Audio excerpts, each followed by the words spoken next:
आज की हमारी सत्संग का जो विषय है वो बहुत प्यारा विषय है। उस विषय में हम साहिब की एक वाणी उठाएंगे। साहिब की वाणी है, जहाँ से हंसा आया अमर है वो लोक। यानी कि जहाँ से ये हंसा आया, यानी कि जहाँ से ये जीव आत्मा, जहाँ से ये जीव आत्मा इस संसार में आई और फंसी है, असल में जो वो लोक है जहाँ से वो आई है वो अमर है। अब यहाँ पे साहिब ये समझाएंगे हमें कि उस लोक में है क्या। जितना भी आज तक आपके गुरुओं ने जो भरमाया है, आपको जो बोला है, वो सारी चीज़ें यहाँ पे साहिब ख़त्म कर देंगे। आप देखना, इस मानी में साहिब हर चीज़ ख़त्म कर देंगे। यानी आप जिस भरम जाल में बैठे हो ना कि भाई सतलोक में जो है सोने की ईंटों से बने हुए घर हैं, वहाँ पे शहद की नदियाँ हैं, वहाँ पे दूध की नदियाँ हैं, पता नहीं क्या क्या आपको बुलाया गया है, आपको भरमाया गया है। वहाँ पे हंस और हंसनी जो है साहिब की आरती करते हैं, पता नहीं क्या बोला जाता है। ये सब का सब आज आपको पता चलेगा कि सब का सब ये सारा झूठ है। और जो आपको सतलोक का ये झूठे ख्वाब दिखाते हैं ना कि सतलोक में ये है वो है, ऐसी कोई भी चीज़ नहीं है। साहिब ने क्या बोला है, हमें आज उस बात पे विचार करना है। हमें इन गुरुओं के पीछे नहीं चलना है, क्योंकि इन्होंने उस सत्य को जाना ही नहीं है, उस सत्य लोक को अनुभव ही नहीं किया जिस सत्य लोक की साहिब ने बात की है कि सत्य लोक है क्या, साहिब क्या कहते हैं और ये लोग क्या करते हैं। हमें अब मैं सिर्फ इतना कहता हूं, आप अपनी जीव का, अपनी आत्मा का, आपको पता है कि आप अपनी जीव का, अपनी आत्मा का क्या करना है। इन गुरुओं को छोड़ दें, मुझे भी छोड़ दें, साहिब के सत्य ज्ञान को पकड़ें। जो आपको सत्य लगे, अगर वो आपको सत्य लग रहा है, उनका ज्ञान सत्य लग रहा है, तो भाई उसको ही पकड़ लें। फिर जरूरी नहीं है, कोई आपको जोरी नहीं खींच रहा है कि आप आ जाओ इस परम सत्य ज्ञान को समझो, ऐसा नहीं है। साहिब कहते हैं काल का जीव माने नहीं, कोटि को समझाए, मैं खींचू सतलोक को वो बांधा जमपुर चाहे। इसका क्या अर्थ है? साहिब कह रहे हैं काल का भी, काल का अर्थ ये नहीं कि आप काल को बहुत बुरा लो। काल का अर्थ है मन, काल का अर्थ है अपनी मनमानी हुई बात, या बस किसी चीज पे बस अंधविश्वास कर देना, ये काल साहिब ने बोला है। तो आगे साहिब की वाणी पे हम अर्थात करते हैं, लेकिन उससे पहले हम बंदगी करते हैं। बंदगी मेरे सतगुरु कबीर साहिब को बंदगी, बंदगी धनी धर्मदास साहिब को बंदगी, बंदगी गुरु नानक देव साहिब, गुरु अंगद देव साहिब, गुरु भीखा साहिब, मलुकदास साहिब, गरीबदास साहिब, रविदास साहिब, अचलू राम साहिब, दादूदास साहिब, बन्नानाथ साहिब, रोयल साहिब, बाबा बुलेशा सरकार, मेरे सदगुरु विशनदास, सदगुरु प्रागदास, सदगुरु गिरदाईदास साहिब को बंदगी, सर्वे संतों को बंदगी, सकल हंस को बंदगी, साहिब बंदगी सतनाम। तो वाणी है, जहां से हंसा आया अमर है वहां का लोक। कि ये हंसा जहां से आया है वो लोक अमर है। हंसा यहाँ पे क्यों बोला गया, जीव क्यों नहीं बोला? क्योंकि जीव बहुत सी झंझटों में फंस गया है, वो बंधन में पड़ा हुआ है। इसीलिए साहिब ने ये कहा कि जीव मेरा नहीं है, हंस मेरा है। क्योंकि हंस जो है वो कल भी मुक्त था और आज भी मुक्त है। हाँ, जीव अब जब तक खुद को हंस नहीं करता तब तक वो साहिब का कैसे हो सकता है? हंसा तू तो अमर था, हल्की तेरी चाल रंग बिरंगी पड़ गया, तांते हुआ बुरा हाल।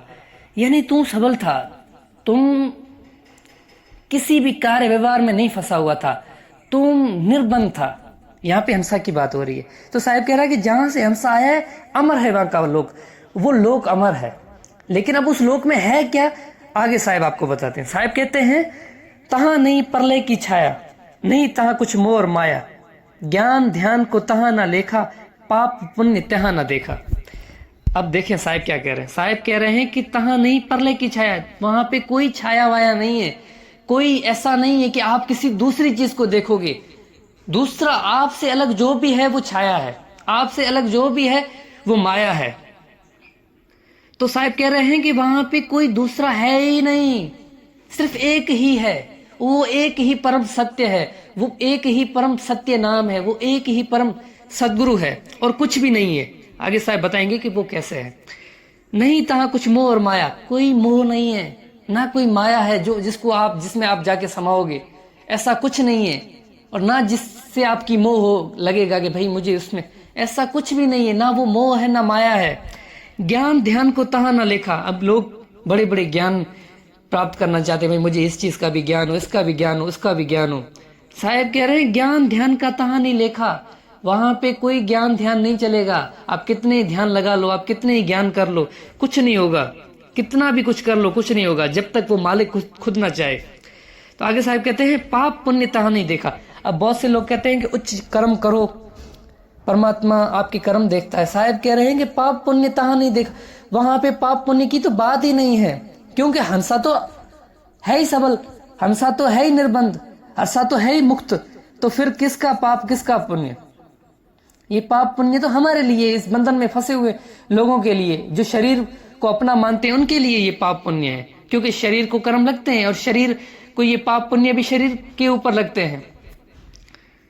तो शरीर से जो मुक्त खुद को समझता है, जो उस परम हंस को हंस समझता है, जो ये जानता है कि मैं आत्मा हूं, और सिर्फ जानता नहीं है, उसको अनुभव करता है। जानते तो आजकल बहुत से गुरु हैं, बहुत से गुरु कहते हैं कि हमने उसका ज्ञान जान लिया है, उसको ज्ञान। अब सत्संग सुन के किस गुरु की सत्संग सुन ली और खुद ज्ञान करने बैठ गए, लेकिन कभी उसको जाना नहीं है। बहुत से, अब आप किसी भी गुरु के पास जाओ, वो आप गुरु को आपको बोलेगा कि आत्मा अजन्मा है, आत्मा अमर है, आत्मा को कोई मार नहीं सकता, आत्मा को कोई जला नहीं सकता। अरे मेरे भाई, ये तो सब बोल रहे हैं, सबको पता है, लेकिन आत्मा है क्या? ये तो उसके गुण है। आपने आत्मा को कैसे अनुभव किया, ये नहीं बता पाएंगे। क्यों नहीं बता पाएंगे? क्यों खुद उन्होंने कभी अनुभव ही नहीं किया। वो तो सिर्फ शब्दी बातों की पकड़ के हुए बैठे हुए हैं। तो आगे साहब कहते हैं पवन न पानी, पुरुष न नारी, हद अनत तहा न बेचारी, ब्रह्म न जीव न तत्व की छाया, नहीं तहा 10 इंद्री नरमाया। वाह। साहब कहते हैं पवन न पानी। अब क्या, ये जिस पवन में हम उस परमात्मा को ढूंढते हैं कि भाई पवन में है वो सत्य, उस पवन से ही हम उस सत्य को प्राप्त कर सकते हैं। वो सत्य नाम जो है, इस पवन में इसका सिमरन करेंगे तो साहब कह रहे हैं नहीं, पवन न पानी, पुरुष न नारी, ना वो पुरुष है ना नारी है, ना पवन है ना पानी है। बहुत से लोग इसी को सत्य नाम समझ के बैठ जाते हैं कि भाई पवन ही सत्य नाम है, इसमें ही हमें सिमरन करना, यही परम सत्य है, यही इस शरीर से निकलता है तो शरीर की मृत्यु हो जाती है। तो साहब कहते हैं पवन न पानी, पुरुष न नारी, हद अनहद तहा न बेचारी। हद अनहद का क्या अर्थ है कि कोई उसको साकार समझ के बैठा है, कोई निराकार, कोई कह रहा है कि नहीं नजर आएगा, अनहद है, उसकी कोई हद नहीं, कोई उसकी सीमा नहीं है। तो साहब कह रहे हैं ऐसा नहीं है, ना वो हद में है ना वो अनहद है। आगे साहब कहते हैं कि ब्रह्म न जीव न तत्व की छाया, ना वो ब्रह्म है ना वो जीव है ना वो तत्व की छाया, यानी ये पांचों तत्व भी नहीं है, ना वो ब्रह्म है, ना वो समय है, ना वो मन है, और ना ही जीव है। अब यहाँ पे जीव साहब ने क्यों बोला कि जीव नहीं है? क्योंकि जीव बंधन में है, जीव मुक्त है, मुक्त नहीं है। इसी कारण से साहब ने कहा कि वो जीव भी नहीं है। आगे साहब कहते हैं नहीं था 10 इंद्री नरमाया, कि वहां पे ये 10 इंद्रियां भी नहीं है। कौन सी? कर्म इंद्री और ज्ञान इंद्रियां, 5 कर्म इंद्रियां 5 ज्ञान इंद्रियां, वहां पे ये भी नहीं है। आगे साहब कहते हैं काम क्रोध मद लोभ न कोई, तहां पुरुष शोक न होई। वाह। साहब ने कहा कि वहां पे ना काम है, ना क्रोध है, मद है, ना लोभ है, कुछ भी नहीं है। ये काम क्रोध मद लोभ तब होता है जब कोई चीज होती है, हमसे न्यारी कोई चीज होती है, हम अनेकों चीज होते हैं तो काम वासना उठती है। जब जहां पे कोई चीज ना हो, ना मन हो, ना माया हो, ना 3 गुण हो, ना 25 प्रकृति हो, कुछ भी ना हो, तो वहां पे काम क्रोध मद लोभ कहां से उठेगा? काम हमेशा दूसरी चीज के लिए उठता है। जहां पे दूसरी चीज है ही नहीं तो फिर काम कैसे उठेगा? तो साहब कहते हैं काम क्रोध मद लोभ ना कोई, तहां पुरुष शोक ना होई, तहां पे सिर्फ एक पुरुष है। इसी बात को समझ जाए बस, तहां पुरुष शोक ना कोई, इसमें कोई शक नहीं है, कोई संदेह नहीं है। वहां पे सिर्फ और सिर्फ एक पुरुष है, और वो पुरुष कौन है आगे उसको जानेंगे। आगे साहब कहते हैं नाद बुंद तहां ना पानी नहीं, सृष्टि 84 जानी, पिंड ब्रह्मांड को तहां नहीं लेखा, लोका लोक तहां नहीं देखा। वाह साहब। अब वहां पे ना बनना है ना बनाने वाला है, ना बनने वाला है ना बनाने वाला। बहुत से लोग कहते हैं कि सृष्टि की रचना परमात्मा ने की है, तो साहब ने कहा नाद बूंद ना पानी नहीं, सृष्टि 84 जानी, नहीं ये सृष्टि का 84 का बना हुआ जाल है वहां पे। अगर वहां पे भी पुरुष नारी का सिस्टम है, वहां पे भी ये सारे घर हैं, वहां पे भी अगर ये सारा सिस्टम है, तो फिर वो भी बंधन है। अगर वहां पे भी इसी 84 के बनी हुई सारे कार्य हैं तो फिर वो भी बंधन है। वहां पे ऐसी कोई चीज नहीं है। आगे साहब ने कहा कि पिंड ब्रह्मांड को तहा नहीं लिखा, कि वहां पे कोई पिंड और ब्रह्मांड नहीं है। पिंड यानी ये शरीर, ब्रह्मांड यानी ये सारा संसार, ऐसी वहां पे कोई चीज नहीं है। को तहा नहीं लिखा। आगे साहब कहते हैं लोकालोक तहा नहीं देखा, मैंने कोई लोकालोक नहीं देखा। बहुत से लोग कहते हैं ना कि सत्यलोक है, अलख लोक है, अनामी लोक है, पता नहीं कौन कौन से लोग बना के बैठेंगे। साहेब ने बोला है, लेकिन क्यों बोला है? एक जीव है जो स्वर्ग में फंसा हुआ है, जो नरक में फंसा हुआ है, उसकी आस्था को बढ़ाने के लिए साहेब ने बोला कि सतलोक है, आपको उसमें जाना चाहिए। फिर साहेब ने बोला अनामी लोक है, अलख लोक है। इसीलिए साहेब ने जीव की आस्था को बढ़ाने के लिए। लेकिन आगे चल के साहब ने यह भी कहा कि लोकालोक शब्द है भाई, जिन जाना तिन संशय जाए, कोई लोक अलोक नहीं है। तो यहां पे भी साहब ने क्लियर कर दिया कि पिंड ब्रह्मांड को तहा नहीं लेखा, लोकालोक तहा नहीं देखा, कि मैंने वहां पे कोई लोकालोक नहीं देखा। ये वाणी किसकी है? ये वाणी उसकी है जिसने उसको अनुभव किया है। वो इस वाणी पे वो ही ज्ञान कर सकता है, वो इस वाणी को मान सकता है, वही कहेगा कि ये वाणी परम सत्य है, जिसने उस परम सत्य को जाना है। जो नहीं जानते वो तो लोकों में ही फंसे हुए हैं। वो कहेंगे सतलोक में जाना है, सतलोक में जो बताते हैं भाई ये ईंटों की ये सोने की जो है ईंटें बनी हुई है, वहां पे सोने के घर हैं, वहां पे शहद है, पता नहीं क्या क्या है। हंस हंसनी साहिब की आरती करते हैं, 7 आसमान के ऊपर सत्य लोग, पता नहीं क्या बोलते हैं। ठीक है सही।